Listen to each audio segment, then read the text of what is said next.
एक समय की बात है। एक छोटे से कस्बे में मगन नाम का एक व्यक्ति रहता था। मगन अपने घर में बेटे और पत्नी के साथ रहता था। मगन गरीब था, इसलिए वह दिन रात अपने परिवार की ज़रूरतों को पूरा करने में लगा रहता था। वह हर हाल में बेटे और पत्नी की खुशी चाहता था। मगन एक छोटी सी कंपनी में काम करता था, जहां उसकी आमदनी घर खर्चे जितनी ही जाती थी। लेकिन फिर भी मगन कंपनी वाला काम ख़त्म करके दूसरी जगह जाया करता था, ताकि कुछ और पैसे कमा सके।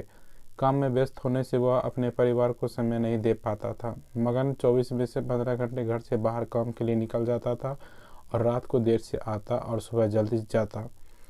इस तरह कुछ दिन बीतते गए। एक दिन मगन की पत्नी उसे कहा कि आप पूरे दिन काम करते रहते हैं, हमें समय नहीं देते हैं। इसी भी हमारा खर्च आराम से निकल जाता है, तो आप इतनी मेहनत क्यों करते हैं? हमारे पास जितना है उसी में हमें खुश रहना चाहिए। चलिए आज हमें तीनों कहीं घूमने चलते हैं। तब मगन कहता है कि बस कुछ समय मुझे और मेहनत करने दो, फिर आराम ही आराम। इस तरह मगन मेहनत करने में लगा रहता है और उसका बेटा भी उससे अक्सर कहता रहता था कि पापा आप मेरे पास बैठो, खेलो और मुझसे बातें करो। लेकिन मगन हमेशा काम के लिए कहकर कभी उसे समय नहीं देता था। कुछ समय और बीत गया।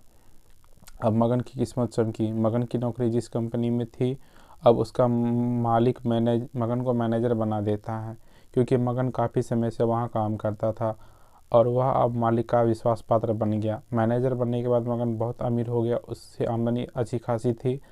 अब वह कुछ भी खरीद सकता था। उनकी गिनती धनी लोगों में होने लगी। पत्नी और बेटा एक बड़ी कोई चीज़ मांग ले तो वह तुरंत हाजिर कर देता था। एक दिन बेटा और पत्नी दोनों मगन से बहुत जिद कर रहे थे कि वे तीनों समुद्र के किनारे घूमने चलें। मगन कहता है कि ठीक है, आज चलेंगे, लेकिन वह कंपनी में थोड़ा काम है, इसलिए तुम दोनों समुद्र के किनारे पहुंचो, मैं सीधा कंपनी से काम ख़त्म करके पहुंचता हूं। और पत्नी बेटा दोनों वहां चले गए।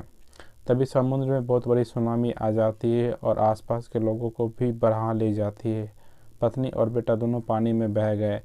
जब मगन वहां पहुंचता है तो ऐसी हालात देखकर घबरा जाता है। उसे हर जगह देखा, लेकिन सब कुछ न यकीन हो गया था कि उसकी पत्नी और बेटा भी बह गए। वह ज़ोर ज़ोर से रोने लगा और अपने पत्नी की बात को याद करने लगा कि हमारे पास जितना उसी में खुश रहना चाहिए और अपने परिवार की खुशी के लिए नए पल बनाने चाहिए, ताकि हम उसके हमेशा दिल में संभाल के रख सके।